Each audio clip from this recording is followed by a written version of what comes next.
Welcome everyone to today's Ulasan, our deep dive into a really fascinating grammatical mystery. Have you ever been reading a science textbook, maybe a research paper or an encyclopedia, and noticed something super consistent? Literally everything, and I mean everything, is written in the present tense. We're not talking about what happened yesterday or what's going to happen tomorrow. We are talking about absolute reality. So buckle up because today we're cracking the grammatical code behind scientific facts. So let's really get into this. Why do scientific facts always use the present tense? Well, the answer is actually kind of philosophical. You see, scientific facts aren't just your average statements or opinions. They are 100% guarantees. When a sentence carries that level of absolute certainty, the English language uses a very specific code to deliver it. This code basically screams to the listener, hey, this isn't a guess, this is an unchangeable reality. And figuring out that exact code, that's the whole point of our journey today. Enter what we call the zero conditional, or type zero conditional. The whole concept here is just brilliant. Think of the zero conditional as the ultimate grammatical equal sign. Unlike other conditional sentences that talk about hypothetical stuff or some fuzzy, uncertain future, type zero describes situations where if cause A happens, result B absolutely always happens. It's a permanent formula. There is literally zero room for doubt. All right, let's break down the mathematical blueprint of this absolute guarantee. Here's the basic formula of the zero conditional. Because the result is a permanent truth, both halves of the sentence rely entirely on the simple present tense. Think about it like a balanced equation. If the condition is, if you heat water to 100 degrees Celsius, the result is, it boils. That's a scientific fact, 100% true. Then consider, when it rains, the ground gets wet. That's a classic cause and effect law of nature. And it even applies to human biology. If children don't eat, they cry. Everything is perfectly balanced. Clause A is in the present, clause B is in the present. They both reflect a reality that's happening right now and forever. Now this brings us to a really crucial, kind of neat grammatical nuance. Let's compare two simple phrases. First, if ice melts, it becomes water. And second, when ice melts, it becomes water. In the zero conditional, the words if and when are perfectly interchangeable. They don't change the meaning even a little bit. Why? Because the result is already a total guarantee. You're not guessing if ice will turn into water. You know for a fact it happens when the condition is met. Here's another technical rule that's really important to remember, and it's all about the comma. If you put the condition clause first, like if you touch a flame, you absolutely have to pause and use a comma before the result. You get burnt.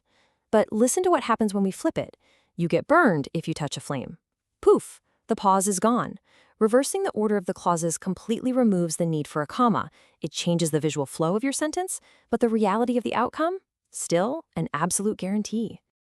Moving on from the mechanics, let's look at the three dimensions of the zero conditional and how they actually categorize our everyday reality. So, the zero conditional basically governs three distinct realms of our lives. First, scientific facts and laws of nature. This is your physics and biology stuff. Second, habits and routines. This is how we personally operate on a daily basis. And third, rules and direct instructions, which covers society and machines.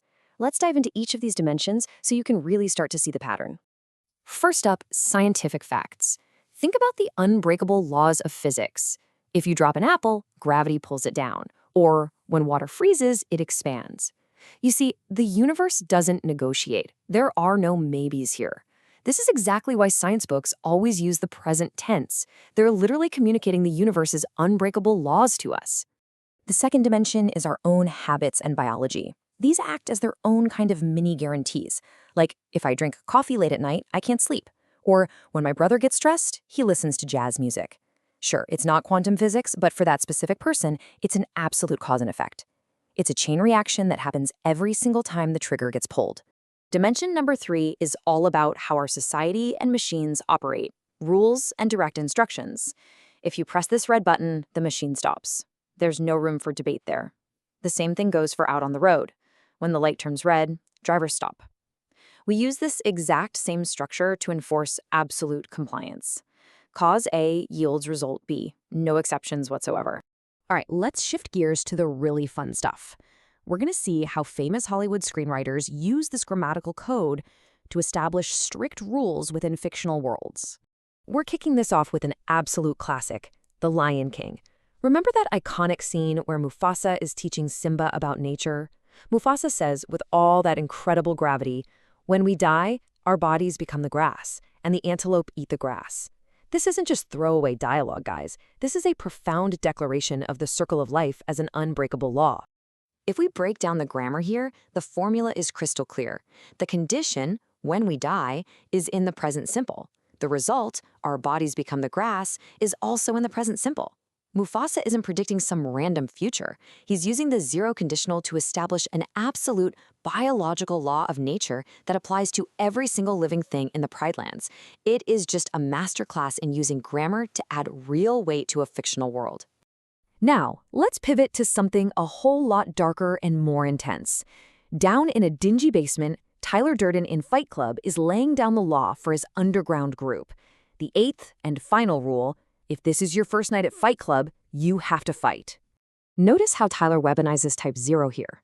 Condition: if this is your first night, in present simple. Result: you have to fight, which is a present simple modal rule.